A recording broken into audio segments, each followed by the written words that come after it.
Ito po ay patungkol sa nangyaring operasyon ng ICC. This one.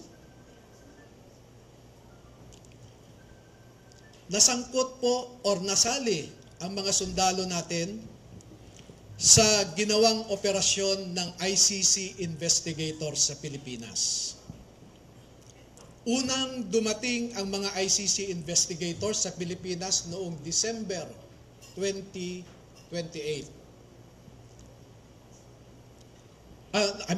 December of 2023. At bago mag-December 2023 ay inutusan sila na magpapalit ng peso to dollars. 2 maleta na ang bawat maleta ay may nilalaman na 56 million pesos. Kaya nakapagpalit sila ng equivalent to $2 million. At ang sabi ng mga executive assistants ni Ginoong Saldico ay pinaghahandaan daw nila ang pagdating ng foreigners. At kalaunan ay nakilala ng mga ito na ang foreigners na binabanggit ay mga ICC investigators. At nakapaloob dito na ang ginawa nila ay mag-interview ng mga witnesses na ipinapaarating sa kanila ni Sunny Trillanes. Wala silang ibang in-interview na mga witnesses, kundi ang mga tao lamang na pinapadala ni Sunny Trillanes. At ibinigay kay Sunny Trillanes ang pondo para sa pag-asikaso sa mga ICC investigators na ito. Kaya naman po, lahat ng sasakyan na ginamit, lahat ng hotel accommodations ay sinagot ni Saldico at saka ni Sunny Trillanes. Napansin din po nila na lahat ng mga pag-interview ng ICC investigators ay sa mga pribadong lugar. Wala man lang government office. At makikita po ninyo ang madalas na pag-deliver nila ng mali-maleta at minsan mga paper bags naman na mga pera patungo sa mga nag-aalaga sa ICC investigators. Lahat ng pagkain nila, lahat ng ginamit nilang sasakyan, lahat ng hotel, lahat ng mga condominium units ay sinagot ng grupo ni Sunny Trillanes at saka ni Saldico. At bilang isang abogado po ay nababahala ako dito. Dahil ang sarili kong konklusyon na hindi naman nilahad ng mga sundalo na ito dito sa affidavit nila. Pero bilang isang abogado, ay nakikita ko ang isang mabigat na suliranin ng isang third world country na katulad natin na siya lamang pinag-iinitan ng mga ICC. Hindi nila kayang ipatupad ang kanilang orders sa mga mayayaman na bansa. Tanging third world countries lang. At ito ang aking obserbasyon.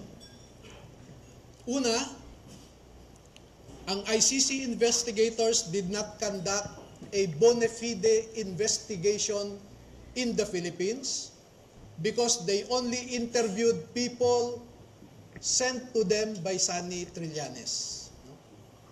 Nakapasok din sila sa bilibid prisons para kausapin ang 3 na sentensyahan sa pagpatay kay Kian de los Santos. Meron din silang kinausap na mga di umano ay EJK victims' families sa bahay kalinga ni Father Flavie Villanueva. At lahat ng gastos ni Father Flavie Villanueva ay sagot ni Saldico.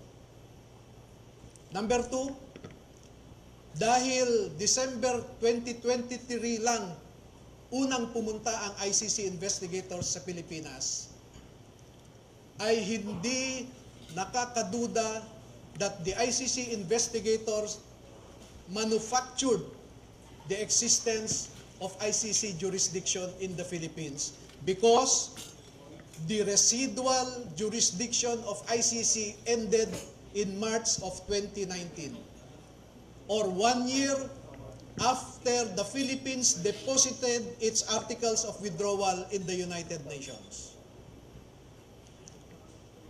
Number 4, the ICC investigators themselves committed graft and corruption. Dahil bakit hinayaan nilang lahat ng sasakyan, lahat ng pagkain, lahat ng accommodations nila ay sinagot ng mga tao na kilala naman nila na kalaban ng kanilang iniimbestigahan. At panglima, ang mandato ng ICC ay di umano protektahan ang human rights ng mga tao. Pero bakit hindi sila nagbigay o direspeto ang human rights ng isang tao na kanilang iniimbestigahan sa pamamagitan sana ng pag-imbestiga ng mga ibang tao na hindi pinapadala ni Sunny Trillanes? So yan po ang buod ng kanilang affidavit.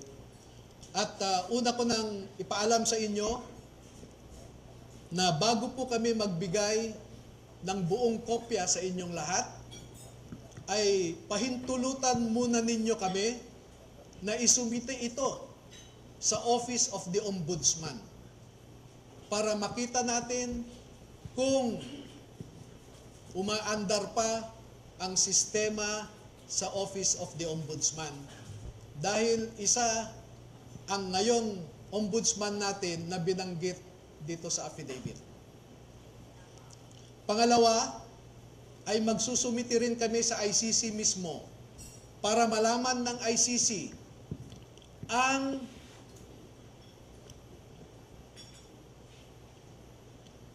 so that ICC will know how the ICC investigators conducted themselves in the Philippines. At panghuli ay magbibigay kami ng kopya sa lahat ng embahada ng mga bansa na kasapi sa ICC para malaman nila kung paano gumalaw ang ICC. Alam naman natin na bawat bansang miyembro dyan ay nagko-contribute sa ICC. Pero katulad ng kino-contribute nila, ang mga litrato na naipakita ko sa inyo ay makikita ninyo kung saan pumupunta ang ating mga buwis. Now you know where our taxes go. Now you know at least where our taxes went. Maraming salamat po at magpapaunlak po kami ng katanungan at kung maaari ay 10 lamang. Kasi alam nyo po, sa ngayon ay meron nang nakaabang sa labas na handang manakit o manakot sa ating mga sundalo. At sa nakalipas na 2 araw lamang, ay umigting ang paghahanap ng isang grupo sa kanila